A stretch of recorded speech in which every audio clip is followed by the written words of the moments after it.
Hey everybody, welcome to the workshop. On today's episode, I'm going to be making a razor kit that I got from Pennstateind, and it comes with a stand as well. So that's going to be today's project. This razor kit fits the Gillette Mach 3 razors. I think it fits some other razors as well, but you would have to try them out to find out. I do know that these right here fit. As far as the wood species I'm going to be using today is going to be this red heart. I've recently made a pen and pencil set out of this, and I thought it looked really good, and I thought it would look really good on this kit here. So stick with me and we'll make the razor kit and stand today on Adam's Workshop.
All right, everybody, the project is now complete and it's looking really good here.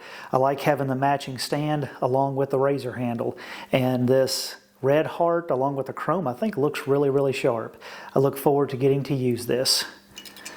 So if you enjoyed what you saw, please consider like, sharing, and subscribing. If you want to see more videos like this, click on this video over here. If you want to learn more about Jesus, click on this video up here. Until next time, see y'all again in the workshop.